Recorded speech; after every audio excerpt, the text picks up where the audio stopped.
On the outskirts of a small, forgotten village nestled deep within the Carpathian Mountains stood a crumbling mansion.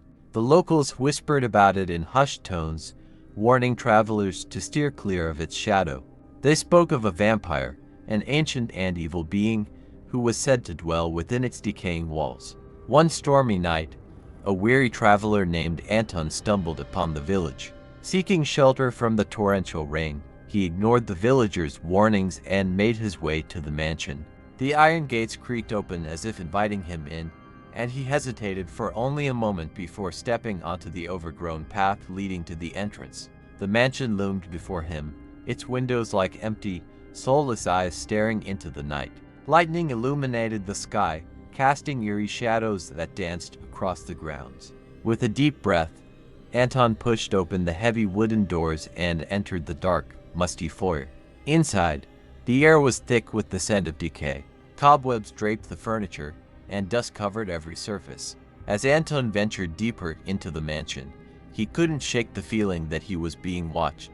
The hairs on the back of his neck stood on end, and he quickened his pace, eager to find a place to rest. He found a small, dimly lit room and settled into an old armchair.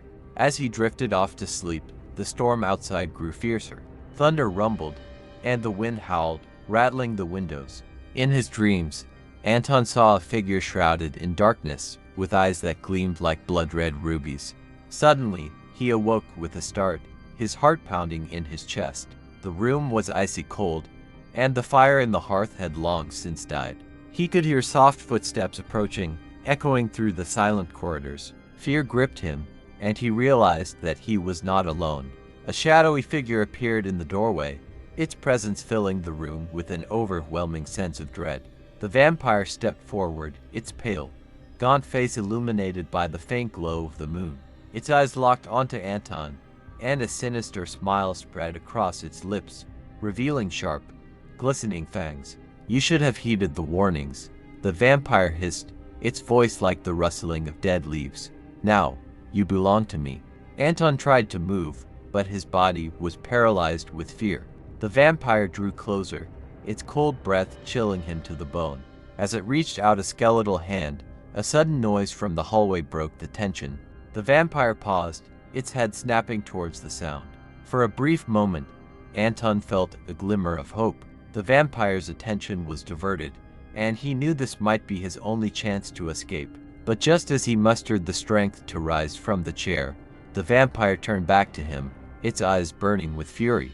"Do not think you can escape," it snarled. "The night is long, and I have all the time in the world." The vampire lunged forward, its fangs bared, and Anton braced himself for the inevitable.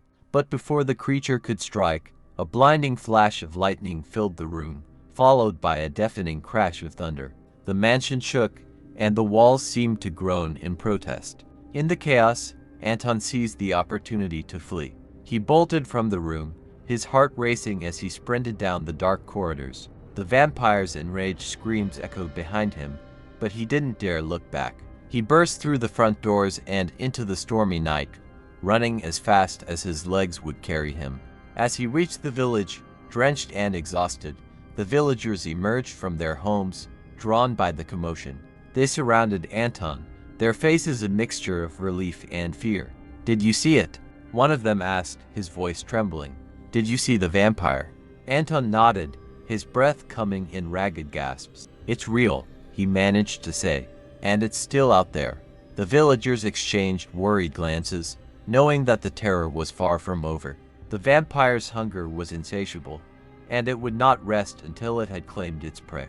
As the storm raged on, they knew they had to prepare for the darkness that would soon descend upon their village, bringing with it an evil that was older than time itself. The villagers hurried Anton inside the tavern, its warm light a stark contrast to the stormy night outside. They gathered around the hearth, where the fire crackled and cast flickering shadows on the walls. The tavern keeper, a burly man named Boris, handed Anton a mug of hot tea, which he accepted gratefully, his hands trembling. "Tell us everything," Boris urged, his voice filled with concern. "What did you see in that cursed place?" Anton recounted his harrowing encounter with the vampire, his voice barely above a whisper. The villagers listened intently, their faces pale with fear. As he finished his tale, an uneasy silence fell over the room. "We must do something," an old woman named Marta said, her voice shaking. "We cannot let this monster continue to haunt our village." "But what can we do?" a young man named Ivan asked, his eyes wide with terror. "We are but simple villagers. How can we fight such an evil?" Boris stood up, his expression resolute. "We cannot fight it alone," he said. "We must seek help. There is an old legend of a hunter who knows how to deal with creatures of the night. They say he lives in the forests beyond the mountains." "Are you speaking of Sergei?" Marta asked, her eyes narrowing. "I've heard tales of him. They say he is a recluse, a man who has seen too much darkness." Boris nodded. "Yes, Sergei. If anyone can help us, it is him. We must send someone to find him and bring him here before it's too late." Anton, despite his exhaustion, felt a surge of determination. "I'll go," he volunteered, surprising himself with his own bravery. "I brought this terror upon you by disturbing the mansion. It is my duty to help put an end to it." The villagers murmured their approval, and Boris clapped Anton on the shoulder. "You are a brave man, Anton. We will equip you with supplies for your journey. May the gods watch over you." The next morning, as the first light of dawn pierced through the storm clouds, Anton set off towards the forest. The path was treacherous, with roots and rocks jutting out at every turn, but he pressed on, driven by the thought of the villagers' safety. Days passed, and the forest grew denser and darker. The trees seemed to whisper secrets, their branches reaching out like skeletal hands. Anton's resolve never wavered, though his body ached with fatigue. He knew he had to find Sergei before the vampire claimed another victim. One evening, as the sun dipped below the horizon, Anton stumbled upon a small, secluded cabin. Smoke curled from the chimney, and the scent of wood smoke filled the air. He approached cautiously, hoping he had finally found the legendary hunter. The door creaked open, revealing a tall, rugged man with a weathered face and piercing blue eyes. "Who are you, and what do you seek?" the man demanded, his voice a deep rumble. "I am Anton, from the village of Arkadia," he replied. "We are plagued by a vampire, and we need your help." "Are you Sergei the hunter?" The man's eyes narrowed. "I am Sergei," he confirmed. "And if it is a vampire you seek to destroy, you have come to the right place. But know this, the path we must tread is fraught with danger and darkness. Are you prepared to face it?" Anton nodded, his determination unwavering. "For the sake of my village, I will face any danger." Sergei studied him for a moment before stepping aside to let him in. "Very well. Rest tonight, and we will set out at first light. There is much to prepare." That night, as Anton lay on a makeshift bed, he could not shake the feeling that they were being watched. The forest outside seemed alive with unseen eyes, and he wondered if the vampire's influence reached even this far. Sleep came fitfully, filled with dark dreams and whispers. At dawn, Sergei and Anton set out, the hunter's knowledge guiding them through the forest. They moved swiftly and silently, each step bringing them closer to the vampire's lair. Sergei shared tales of his hunts, of creatures far more fearsome than the vampire, but Anton could see the glint of fear in his eyes when he spoke of their current foe. "The vampire we face is not like others," Sergei explained as they paused to rest by a stream. "It is ancient, its power rooted in dark magic. To defeat it, we must find its resting place and destroy its heart. But be warned, it will not go down easily. It will use every trick, every ounce of its strength, to survive." As they continued their journey, the forest began to change. The air grew colder, and the trees twisted into grotesque shapes. They were nearing the vampire's domain. Anton could feel the malevolent presence growing stronger, a dark weight pressing down on his soul. Finally, they reached the mansion. It looked even more sinister than before, its shadow stretching out like a claw. Sergei and Anton approached cautiously, weapons at the ready. The doors creaked open once more, as if welcoming them into the depths of darkness. Inside, the mansion was eerily silent. Sergei led the way, his eyes scanning every shadow.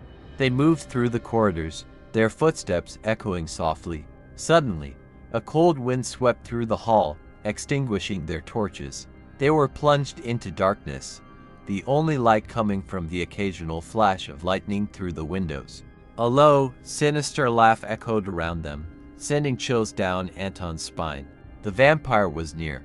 Sergei motioned for Anton to stay close, and they pressed on, their eyes adjusting to the gloom. In the heart of the mansion, they found a grand staircase leading down into a dark, subterranean chamber.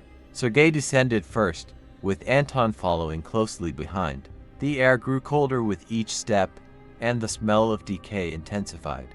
At the bottom of the stairs, they entered a vast, cavernous room. At its center stood an ornate coffin, draped in tattered velvet. Sergei signaled for Anton to stay back as he approached the coffin. He reached out, and with a grunt, he threw open the lid. The vampire lay within, its eyes closed, looking almost peaceful. But Anton knew better than to be deceived by its appearance. Sergei raised a wooden stake, his hand steady despite the tension in the air. Just as he was about to strike, the vampire's eyes snapped open, glowing with a malevolent light. It moved with inhuman speed, leaping from the coffin and knocking Sergei to the ground. The hunter rolled away, narrowly avoiding the vampire's grasp. Anton watched in horror as the vampire advanced on Sergei, its fangs bared. With a surge of courage, he grabbed a nearby candlestick and swung it at the creature. The blow connected, and the vampire hissed in pain, its eyes locking onto Anton with a burning hatred. "Foolish mortal," it spat, its voice dripping with venom. "You cannot hope to defeat me." Sergei took advantage of the distraction and lunged at the vampire, driving the stake towards its heart. The vampire twisted away, but the stake grazed its chest, leaving a searing wound. It shrieked in agony, the sound reverberating through the chamber. "We need to find the source of its power," Sergei shouted. "There must be something here that ties it to this place." Anton scanned the room, his eyes falling on a strange, ancient book resting on a pedestal. He rushed towards it, feeling the vampire's eyes burning into his back. He grabbed the book and began flipping through its pages, his heart pounding. The vampire roared in fury, lunging towards Anton, but Sergei intercepted it, driving it back with a series of fierce blows. Anton's eyes widened as he found a page depicting a ritual, a dark incantation that seemed to bind the vampire to its coffin. "Sergei, the book," he shouted. "We need to perform the ritual to break its power." Sergei nodded, his face grim. "Do it, and do it quickly." Anton began chanting the incantation, his voice shaking but growing stronger with each word. The vampire thrashed and screamed, its form flickering like a shadow in the wind. Sergei held it off, but Anton could see the strain in his eyes. As Anton finished the ritual, a blinding light filled the chamber. The vampire shrieked one last time before dissolving into a cloud of black smoke. The room fell silent, the oppressive weight lifting from the air. Sergei collapsed to his knees, breathing heavily. Anton rushed to his side, helping him to his feet. "We did it," he said, relief flooding his voice. "We defeated it." Sergei nodded, his eyes tired but triumphant. "The village is safe, for now. But remember, Anton, evil like this never truly dies. It will always find a way to return." With those words, they made their way out of the mansion, the dawn breaking over the horizon. They knew that while this battle was won, the war against darkness would continue. And somewhere, in the shadows, another evil was waiting to rise. The village of Arkadia greeted Anton and Sergei with cheers and tears of relief. The news of their triumph spread quickly, and the villagers celebrated late into the night. Anton, despite his exhaustion, couldn't help but smile at the sight of children playing and elders singing songs of victory. But Sergei's words weighed heavily on his mind. Evil like this never truly dies. As the night wore on, the festivities began to wane, and Anton found himself standing at the edge of the village, staring back at the distant silhouette of the mansion against the moonlit sky. Thinking about the future, Sergei's voice broke through his reverie. Anton turned to see the hunter standing beside him, a look of contemplation on his rugged face. "Yes," Anton admitted, "we won this battle, but I can't shake the feeling that something worse is coming." Sergei nodded. "Evil is like a disease. You can treat the symptoms, but unless you root out the cause, it will return. The vampire we faced was ancient, but there are older, darker forces in this world. Forces that will not be so easily defeated." Anton shivered, not from the cold, but from the weight of Sergei's words. What do we do? Sergei's gaze was distant, his eyes reflecting years of battles fought and sacrifices made. We prepare, we train, and we seek knowledge. There are ancient texts, hidden artifacts, and wise men who can help us understand the true nature of the darkness we face. As dawn broke, Sergei gathered the villagers, explaining the need for vigilance and preparation. The villagers, once fearful and reluctant, were now resolute. They began fortifying their homes, setting up watchtowers, and training in basic combat. Days turned into weeks, and a sense of normalcy began to return to Arkadia. But Anton and Sergei knew that their true journey was just beginning. They planned to leave the village, to seek out the knowledge and allies needed to combat the greater evil they sensed lurking in the shadows. One evening, as they prepared to depart, a stranger arrived in the village.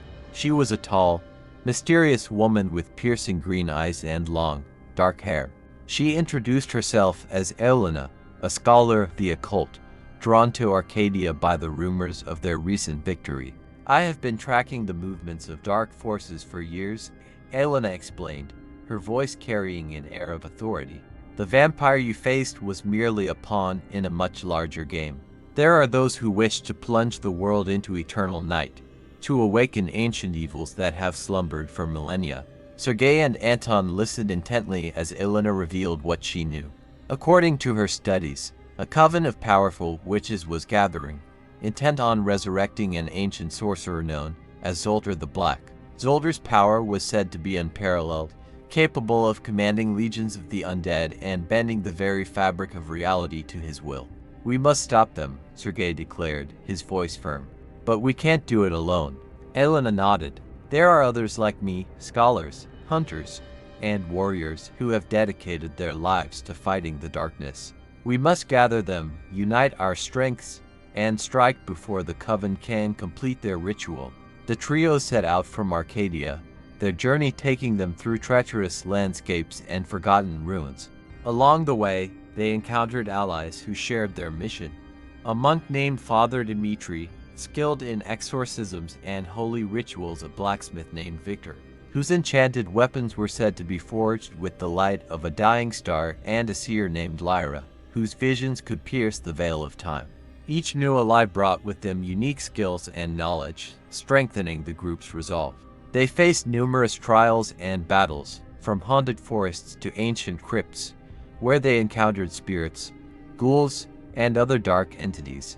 Each victory brought them closer, but also revealed just how deep and ancient the roots of evil ran. One night, as they camped near an old, abandoned monastery, Lyra had a vision. Her eyes rolled back, and she spoke in a voice not her own, describing a hidden temple where the coven planned to perform the resurrection ritual. The temple was said to be located in the heart of the Black Forest, a place shrouded in perpetual twilight and whispered to be the cradle of all dark magic. We must go there, Lyra said, her voice returning to normal, though her eyes remained haunted. It's our only chance to stop them. As they ventured deeper into the Black Forest, the air grew thick with a palpable sense of dread. The trees seemed to close in around them, their gnarled branches like skeletal fingers reaching out to ensnare them. Strange sounds echoed through the woods, and shadows flitted at the edge of their vision. Finally, they reached the temple, an imposing structure carved into the side of a mountain. Dark runes covered its walls, and a malevolent energy pulsed from within. The entrance was guarded by twisted and dead creatures, their eyes glowing with an unholy light. Sergei, Anton, and their allies prepared for battle. This is it, Sergei said, his voice steady. We stop them here, or the world as we know it will end. As they fought their way into the temple, the air filled with the sounds of clashing weapons and dark incantations. The coven's witches were powerful, their magic twisting reality and summoning horrors from the abyss. But Anton and his companions fought with a fierce determination, each knowing that failure was not an option. In the heart of the temple, they found the coven gathered around an ancient altar, where Zoltar's sarcophagus lay. The air crackled with dark energy as the lead witch chanted the final words of the resurrection spell. With a roar, Sergei charged forward, disrupting the ritual and scattering the witches. The battle that ensued was fierce, but finally, with a combination of holy light, enchanted weapons, and sheer willpower, they managed to defeat the Coven and seal Zoltar's sarcophagus with powerful wards. As the last of the witches fell, a heavy silence descended upon the temple. They had won, but the cost had been high. The realization dawned that this was but one battle in an endless war against the forces of darkness. "We did it," Anton said, his voice filled with both relief and exhaustion. "But Sergei, Ilona, where do we go from here?" Sergei, battered but unbroken, looked at his companions. "We continue. There are always more battles to be fought, more evils to be vanquished. But tonight, we rest. And tomorrow, we prepare for whatever comes next." As they made their way back to the village of Arkadia, the weight of their victory and the looming threat of future battles settled over them. The darkness had been pushed back, but it was far from defeated. They knew that somewhere, in the shadowy corners of the world, other malevolent forces were stirring, waiting for their chance to rise. And so, the story of Anton, Sergei, and their companions continued, a tale of courage, sacrifice, and unending vigilance in the face of an ever-present evil. The villagers of Arkadia slept peacefully, unaware of the new threats that lurked just beyond the horizon, but their protectors remained ever watchful, ready to stand against the darkness once more. As Anton, Sergei, and their companions returned to Arkadia, they were greeted as heroes. The villagers, who had been anxiously awaiting their return, erupted in cheers and joyful tears. Children ran to meet them, and elders bowed their heads in gratitude. For the first time in a long while, the village was filled with hope and light. Boris, the tavern keeper, stepped forward, his eyes misty with emotion. "You have saved us," he said, his voice choked with gratitude. "You have given us a future." Sergei nodded solemnly. "We have bought you time. But remember, the fight against darkness is never truly over. You must remain vigilant and strong." Anton, feeling a deep sense of fulfillment, addressed the villagers. "We will continue to protect you, and with the knowledge and allies we have gained, we are better prepared than ever to face any threat that comes our way." The days that followed were filled with celebration and rebuilding. The villagers, inspired by the bravery of Anton and his companions, worked together to fortify their homes and strengthen their defenses. They erected new watchtowers, trained in combat, and even began learning basic magical wards to protect against dark forces. Elena, the scholar of the occult, stayed in Arkadia to teach the villagers about the ancient knowledge she had acquired. She set up a small school where children and adults alike could learn about the history of their land, the nature of the darkness they faced, and how to protect themselves from it. Father Dmitri, the monk, established a sanctuary in the village where people could come to seek solace and guidance. His presence brought a sense of spiritual strength and unity, helping the villagers find peace in their hearts even in the face of potential danger. Victor, the blacksmith, set up a forge in Arkadia. He crafted weapons and armor imbued with enchantments, ensuring that the villagers were well equipped to defend themselves. His work became renowned throughout the region, and people from neighboring villages came to trade and learn from him. Lyra, the seer, used her visions to guide the village in times of uncertainty. Her foresight helped the villagers prepare for potential threats and navigate the challenges that came their way. She became a trusted advisor and a beacon of hope for all. As the seasons changed, Anton and Sergei continued their journey, traveling to distant lands to gather more knowledge and allies. They knew that their mission was far from over, but they also knew that they had left Arkadia in capable hands. Years passed, and the village of Arkadia flourished. It became a place of learning and strength, a beacon of light in a world where darkness still lurked. The villagers, once fearful and oppressed, now stood tall and proud, ready to face whatever challenges came their way. One evening, many years later, Anton and Sergei returned to Arkadia. They were older, their faces lined with the marks of countless battles, but their spirits were unbroken. They were greeted with open arms and joyous hearts. The village they had helped protect now a thriving, vibrant community. Boris, now an elder, embraced them warmly. "You have done so much for us," he said, tears in his eyes. You have given us more than just safety. You have given us a future." Anton smiled, looking around at the faces of the people he had grown to love. "We did it together," he said, "and we will continue to do so for as long as it takes." That night, the village celebrated once more, not just for their past victories, but for the enduring spirit of hope and unity that had carried them through the darkest of times. As the stars shone brightly above, Anton, Sergei, and their companions knew that they had truly made a difference. And so, the village of Arkadia thrived, a testament to the power of courage, knowledge, and unity. The darkness was always there, lurking at the edges of their world, but it never again held the power to break their spirits, for they had learned that as long as they stood together, they could face any challenge, and their light would always prevail. The story of Anton, Sergei, and their companions became legend, passed down through generations, and in every telling, the message was clear: no matter how great the darkness, the light of hope, courage, and unity would always shine through, leading them to a brighter future.